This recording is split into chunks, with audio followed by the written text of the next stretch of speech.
मेहनत को बहुत हल्के में लिया जाता है। सब बात करते हैं ना कि मेहनत तो कोई भी करता है, सब थोड़ी हो जाते हैं। एक होती है मजदूरी वाली मेहनत या फॉर्मेलिटी वाली मेहनत, और दूसरी होती है डीप वर्क, फोकस वाली मेहनत। दोनों में फर्क है। एक इंसान जिसने खुद को अंदर से कॉन्कर कर लिया, वो उससे पावरफुल है जिसने 100 बाहर के लोगों को कॉन्कर कर रखा है। आओ वॉरियर मेंटालिटी के साथ में हद पार मेहनत के नियम जानते हैं। पहला नियम, हद पार मेहनत कहाँ करनी है, इसका डिसीजन अगर गलत ले लिया तो कितना ही फास्ट जाओ, कितना ही स्मार्ट जाओ, मंजिल से दूर ही जाओगे।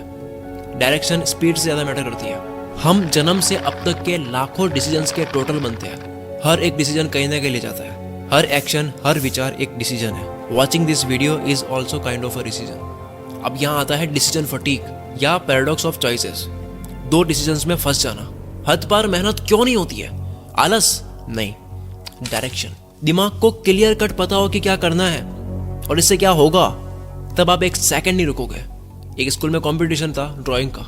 सारे स्टूडेंट्स एक्साइटेड थे जिन्होंने भाग लिया। दो दोस्त थे, उन्होंने नाम लिखवाया और अगले ही दिन वो चले गए नाम रोशन करने अपना ड्राइंग करके। दोनों ने फुल प्रैक्टिस कर ली कि क्या ड्राइंग करनी है। कंपटीशन शुरू हुआ। उसमें से एक ने फुल तैयारी के बावजूद वहां गया। दूसरों को देख करके वो सोचने लगा कि यार ये तो क्या गजब की ड्राइंग कर रहे हैं दूसरे लोग, मैं कहाँ ये फूल पत्ती बना रहा हूँ, ये शकील तो कंपटीशन में आयरन मैन बना रहा है। बच्चा डर गया, उसने अपनी फूल पत्ती मिटाई जो वो बना रहा था। वो भी क्रिश बनाने लग गया, इंडिया का सुपर हीरो जिसकी भाई साहब ने प्रैक्टिस नहीं करी थी। डिसीजन बदला किस वजह से? अब क्योंकि प्रैक्टिस नहीं कर रखी थी क्रिश की, तो फिर से डिसीजन बदला। भारी पड़ रहा था तो कुछ हल्का करने बैठ गया। अब वो जैसे हल्का करने बैठा तो वो भी सही से नहीं हो रहा था, तो सोचा कि जिसकी प्रैक्टिस की है वो कर लेता हूँ। जितने में टाइम पूरा हो गया, अब ड्राइंग नहीं कर सकते। डिसीजन फटीग ले डूबेगा। 90% से ज्यादा मेहनत में कमी का कारण है माइंड क्लियर नहीं है। कोई आलस वगैरह नहीं है। अगर एक पेज पढ़ने से 10,000 अकाउंट में आता है तो पूरी किताब नहीं पढ़ोगे, क्योंकि माइंड को पता है कि क्या मिलेगा। डिसीजन लिया, माइंड में 1% भी नहीं लगना चाहिए कि ये नहीं होगा, तब होगी हद पार मेहनत। डाउट्स आपको रोकते हैं हद पार मेहनत से। नियम नंबर 2, बिना फोकस वाली मेहनत को मेहनत में नहीं, फॉर्मेलिटी और लेबर वर्क में काउंट करो। मेहनत का पार्टीशन कर दो। लोग कहते हैं कि crypto is the future, NFT, metaverse, artificial intelligence, electric vehicles, technology, ये सब फ्यूचर है, पर डीप वर्क और फोकस्ड माइंड रियल फ्यूचर है। जमाने के साथ फोकस, कंसंट्रेशन, अटेंशन स्पैन, या ये कह दो ध्यान लगाने की ऊर्जा या दिमाग का स्टेमिना कम हो रहा है, और जो चीज कम होती है उसकी डिमांड बढ़ती है। इस चीज का कंपटीशन बढ़ेगा कि कौन लंबे टाइम तक एक ही चीज पर फोकस कर पा रहा है। ये रेयर होता जा रहा है। Focus is the future. Focus खराब होता है कुछ ब्रेन डैमेजिंग हैबिट से। Focus is what? सही मायने में फोकस क्या है? दिमाग की हेल्थ ही ना, जिसमें 8 करोड़ 60 लाख सेल्स होती है। ये च्युइंगम जैसा 2 कानों के बीच खोपड़ी में भरा हुआ मांस है।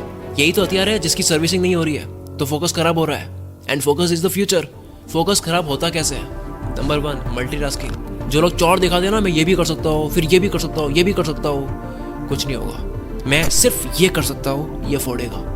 इसके ऊपर कई रिसर्च मिल जाएगी जो ये साबित करती है कि फोकस का सबसे बड़ा दुश्मन है मल्टीटास्किंग। दूसरा दुश्मन फोकस का, कोई चिंता करना, पैसों की, घर की, कोई चीज़ दिमाग में है, कोई काम रह तो नहीं गया, क्या मैं कुछ चुक तो नहीं रहा हूँ, कॉन्वर्सेशन याद करने की ट्राई करना, ईगो हर्ट हो जाना, वो जो माइंड को हैंग करता है। माइकल जे बैम कहते हैं सबसे शक्तिशाली तरीके से दिमाग पर ये कब्जा करता है, फोकस की वॉट लगाता है जो आप दिमाग में लेके घूमते हो।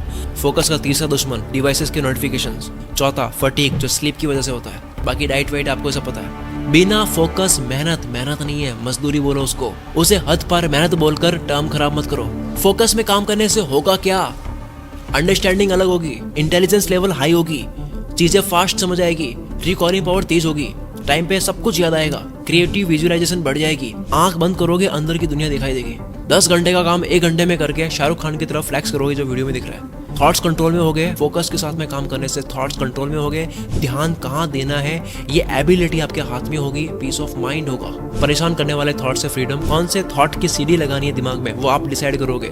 सेल्फ कॉन्फिडेंस बढ़ जाएगा, इनर स्ट्रेंथ बढ़ जाएगी, विल पावर बढ़ जाएगी, दृढ़ निश्चय बढ़ जाएगा, ओवर थिंकिंग रुक जाएगी, टालने का कीड़ा मर जाएगा, जीवन अच्छा लगने लगेगा, हैप्पीनेस बढ़ जाएगी। अब करो मेहनत, कैसे नहीं मिलते रिजल्ट्स। रही बात लोगों की जो आपका फोकस तोड़ते हैं, तो उसमें मैं एक लाइन फ्रैंक सिनात्रा की बोलूंगा, लोग डिस्टर्ब करते हैं क्योंकि आप उन्हें करने देते हो। हद पार मेहनत नियम 3, माइक्रो पार्ट्स मिलकर कुछ नया बनाते हैं। ये एक यूनिवर्सल लॉ है। शिप ऑफ थियसिस फिल्म में बताया, जब आप बहुत सारे पार्ट्स को असेंबल करो तो वो एक नई चीज बन जाती है। यानी वो सारे पार्ट्स मिलकर एक केमिस्ट्री तैयार करती है। ऑर्केस्ट्रा ऐसी तो प्ले होता है। चीजों को मिलाने से न केवल एक टोटल बनती है बल्कि उससे कुछ नया इजाद होता है। सेम विथ नॉलेज, छोटी छोटी जानकारियां मिलकर के एक नई बात बनती है और वो नई बात जानकारियों का टोटल ना होकर उससे बढ़कर होती है। जानकारी यानी इंफॉर्मेशन, नॉलेज, ये कहाँ से मिलेगा? बुक से। और आज तो बुक्स पढ़े बिना ही आप ऑडियो में कंज्यूम कर सकते हो, जिसके लिए बेस्ट प्लेटफॉर्म है कुकू एफएम, जहां 10,000 ऑडियो शोज है। मैं अगर ड्राइविंग वाले टाइम को भी यूज करना चाहता हूँ अपने काम में, तो मैं कुकू एफएम पर कोई भी एक ऑडियो बुक लगाकर सुन लूंगा, ताकि मुझे वहां से भी वीडियो आइडियाज आए। अभी इसी टॉपिक से रिलेटेड आप डीप वर्क बुक को ऑडियो फॉर्मेट में कंज्यूम कर सकते हो। दुनिया के सबसे वैल्यूएबल स्किल्स में से एक डीप वर्क है। मैंने जीवन में 17 स्किल सीखी है डीप वर्क से। इस बुक की ऑडियो समरी कुकू एफएम पर आपको मिल जाएगी। इसके अलावा हजारों ऑडियो बुक्स भी आपको यहाँ पे मिल जाएगी। न जाने कौन सी एक किताब आपका जीवन बदल सकती है, कंज्यूम करने के बाद ही पता लगेगा। कितना आसान हो गया है। दुनिया की ऑलमोस्ट हर फेमस बुक्स आप कंज्यूम कर सकते हो ऑडियो में। सिर्फ मंथली 99 रुपीज लगते हैं, और अगर कूपन कोड एंटर करते हो CM50 तो पहले महीने के केवल 49 रुपीज लगते हैं। अभी बात चल रही है फोकस की, डीप वर्क की। इसके ऊपर एक बुक है डीप वर्क, आप इसको ऑडियो फॉर्मेट में सुन सकते हो। कुकू एफएम की मेंबरशिप का लिंक डिस्क्रिप्शन में है। जितनी जानकारी आपको होगी, आपकी हद पार मेहनत उतनी ही सही डायरेक्शन में होगी। चलो आगे बढ़ते हैं। हद पार मेहनत करने का नियम नंबर 4, कोई एक काम करो, बस एक काम, और उसे ऐसा करो कि उसकी क्वालिटी के आसपास लोग भटके भी ना हो। किसी काम में एक्सीलेंस हासिल करने से दुनिया याद रखती है, वरना मल्टीटास्कर से तो दुनिया भरी पड़ी है। इंपॉर्टेंट चीजों के लिए आपको अनइम्पॉर्टेंट ललचाने वाली चीजों को ना देना सीखना होगा, वरना मेहनत होगी, रिजल्ट्स नहीं मिलेंगे, आप दोष दोगे किस्मत को। बहुत कुछ नहीं करना है, सिर्फ कुछ करना है, खतरनाक करना है। स्टीव जॉब्स जब एप्पल में रिटर्न हुए थे फायर होने के बाद में, तब उन्होंने देखा कि 350 प्रोडक्ट्स पर काम चल रहा है। इन्होंने 340 प्रोडक्ट्स रुकवा दिए। कहते हैं इन 10 प्रोडक्ट्स के अलावा और किसी की बात नहीं करनी है। 340 प्रोडक्ट्स को ना देना पड़ा 10 में चांद डालने के लिए। मेहनत करो, लेकिन कॉन्सेंट्रेटेड मेहनत करो। कागज जलाने के लिए लेंस का इस्तेमाल करो, फैली हुई धूप से नहीं जलेगा। कई बार आपको हिम्मत करके नो बोलना होता है, क्योंकि जॉब्स कहते हैं कि फोकस का मतलब यस बोलना नहीं, फोकस का मतलब नो बोलना है। अगर इस वीडियो की वजह से आपकी लाइफ में 1% भी वैल्यू ऐड हुई है तो आप कमेंट करके जरूर बताओ। और अगर पता नहीं चल रहा है कि कमेंट क्या करें, तो केवल यस